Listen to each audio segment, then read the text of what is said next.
Hey y'all, Mike B. Rolling here. I just wanted to do a little video today. I've had several people I've been talking to in the last week or two, about, I've been thinking about trucking, I don't know if that's what I want to do. I don't really like driving that far, I don't like driving that much. Well, I'm here to tell you, nobody really likes driving that far and that much by themselves. But when you're making the kind of coin that you make driving a truck down the road, it becomes much, much easier. It's a learned habit. Truck drivers, there's no doubt about it. Truck drivers make really good money. Trucking industry, man, the thing I love about it, especially when I was young, I've always been kind of a lone wolf. I like to be by myself a lot. I don't like people watching over my shoulder. I don't like people micromanaging me, telling me to do this and do that. And, hey, you're not doing this right, and da-da-da-da-da. When you're in the truck, that is your domain. That is your home, your work, your everything. There's nobody else in that truck with you. It's just you. You do it the way you want to do it. As long as you're following the laws and you're logging everything correctly and you're not driving too fast and attracting the state troopers' attention, you drive that truck down the road, you haul the loads you want to haul. You're only limited, really, in this industry. There's no layoffs in the trucking industry. I mean, unless your company goes out of business, but you don't have to worry about losing your job. And even if you did lose your job in the trucking industry, if you've got that 1 year schooling, all you need is that 1 year of schooling. Say you did your 1 year of schooling and you went to work for a company and then they went out of business 3 weeks later. You could have a job driving another truck for another company within 24 hours. It's that simple. There's that many jobs out there. Once you get the year of schooling plus a year over the road or 2 years over the road, I could have a job. I mean, anybody with that experience, same thing. You could have a job. I could be actually working. It takes, some companies take a week to get at least on signed up and ready to go. It depends on your experience level and how they do things. But for the most part, I mean, if I were to get fired today, I'd be technically hired at another company by the end of the day today or tomorrow. It's just like that. There's so many jobs out here in the trucking industry. You don't have to worry about, oh, I don't want to buy a house because the economy's slow and my company's laying off people. Nah, not in the trucking industry. Nope. You're only limited by the economy. You're limited by your own drive. How hard do you want to run? How much do you want to work? And I like that. I've never been big on the whole union seniority thing. I believe in the merit system. A man should get paid what he feels he's worth, what he can prove that he's worth. The merit, I don't care if you've been doing it for 10 years. If you're a dingus and you're doing it wrong for 10 years, you're still a dingus after 10 years. But if you get in here and after 2 or 3 months, you're a superstar and you're slamming out the loads left and right, you deserve to make more money because you're doing it the right way. You're putting in the effort. You're doing it. I don't believe that you should be paying some of these dinguses for, just keep it PG-13. I don't believe some of these people should be getting nowhere near what they're making out there in the economy. It's crazy. But in the trucking industry, man, it's freedom. We're the last of the American cowboys. We're out here singing to ourselves, acting silly in the cab, keeping ourselves entertained. If I get bored, I call my buddies.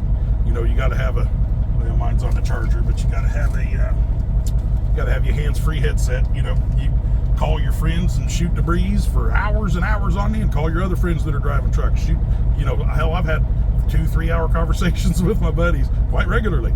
You get bored driving down the road. What I like to do is I like to, while I'm stopped, of course, not while you're rolling, but pick a good long podcast on something that I'm interested in learning about, a scientific study or something where I don't have to watch the screen. I can just listen over my truck stereo, and I go on YouTube and find a nice long podcast and broadcast it over my truck stereo, set the phone down, and for the next 7 hours, I've got, audiobooks. On YouTube, there's free audiobooks, hours and hours of entertainment, just listening to a book driving down the road. It's the greatest thing since sliced bread. It's a really good way to pass a lot of hours. But don't get caught holding that phone in your hand or looking at the screen or choosing a video while you're driving down the road. That's a no-no. They will tag you for that, especially Michigan. Michigan's bad about that. If you even reach up to reject a call on the phone, that's hands touching the phone while driving. That's a ticket, guaranteed. No ifs, ands, or buts about it. I'm getting loaded here, and I thought he was going to come up and make sure I'm okay with the load. They usually do.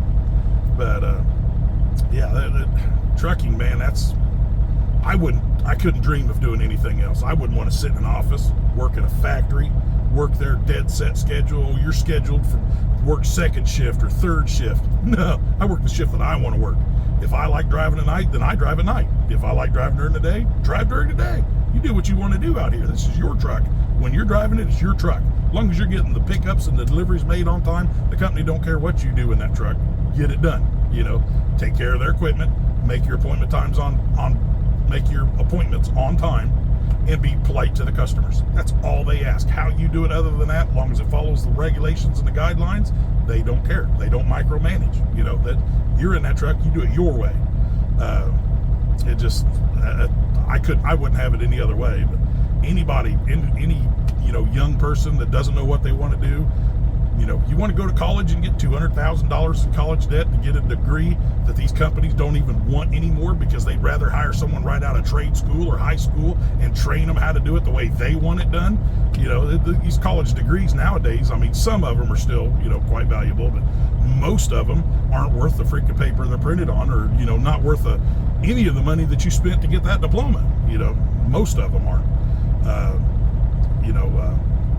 Driving a truck, quick schooling, get trained, get good. I gotta turn that heat down. It's cold outside. I'm sitting here cooking myself. Quick schooling, you get trained in how to drive a truck, and you get started. I mean, you're on your way. Once you hit your, the minimum threshold would be 1 year as schooling, which counts as 1 year. With most companies, it does. Do your schooling in a year over the road, which over the road typically means 3, 4, 5 state. There's a minimum, but if your company is permitted, and most companies are. I mean, if you're not, you're just silly. But most companies have authority to run all 48 states. So if you're leased on or hired on with a company that runs all 48 states, and you've driven with them for a year, that's a year over the road. Even if you only drove in 3 states and you're on a dedicated run. Do you have a radio? Does not matter. That's over the road experience. Once you get that 1 year schooling 1 year, and then 1 year over the road, you can go anywhere, do anything. It's simple as that. You got to be 21 years old minimum to start. Most insurance companies want to see 23, but you start out at 21. There's many companies out there that'll take you at 21 after schooling, of course, and then make it, if the company you want to go to do the haul the little niche in the market that you want to try to jump into, maybe they require 23. Pay your dues, man. Get out there, just run, do whatever you can do to learn everything you can learn until you hit 23, and then jump into that market. But that's about the last threshold. Is some companies want 2 years experience at 23 years old. Well, I mean, think about it. How do you get 2 years experience at 23 years old? Because you can't drive across the state line with a CDL until you're a minimum of 21. So you do the math. You got to start somewhere. Find a company that'll hire you. There's many of them out there, and pay your dues in the beginning. It's a little rough in the beginning getting started because these companies will take advantage of you. But that's what this channel's for, is to help you not get taken advantage of. Go on the truckersreport.com when you're looking at companies. I've said it. Want to look for there's people that have asked about that company, and there'll be replies that may go back 4 years of everybody that company's a piece of crap, blah blah blah blah blah. I mean, there's all kinds on there. There's all sorts on there. I try to give you my truth. It may not be the only truth. It usually isn't the only truth. But in 30 years on the road, 25 years as an owner-operator, 30 years on the road, I like to think that I've learned quite a bit out here, and I'll tell you everything I know. And if I don't know, I'm not afraid to tell you I don't know. But I'm also not afraid to do research and find out, to give you a reasonably educated answer. But the trucking industry is an excellent industry to get started in. You'll make great money. You run it the way you want to run it, and you're just so much more freedom. Now, that being said, on the other hand, family life can be tough, can be very tough. In the beginning, I would recommend you run over the road, do whatever you got to do to get your experience in, and then once you start having a woman, a wife, kids, get your experience in quick. That way, when you have kids, you can find, there's many companies out there that'll keep you in a local region to where you can swing by your house a couple of times through the week and be off on the weekends, or have a guaranteed 2 set days you'll be off each week. but you're never really that far from home. It's much easier to raise a family that way. That's the way I've done it for 25 years. I stay right in this little area. I don't like running out long distance, just because you never know when something's going to happen. I don't want to be, 12, 13 hour drive from home. I want to be 3 or 4 hour drive, no more than that. 5 on the outside, but yeah, just a quick video to let people know that don't hesitate, man. This is a great industry to be in. There's a lot of crap out here, but it's great money and it's freedom, and I wouldn't have it any other way. Catch y'all later. Questions or comments, throw them in the comment section. Like and subscribe. Share with anybody you think might want to get in the truck industry, and by all means, ask me anything.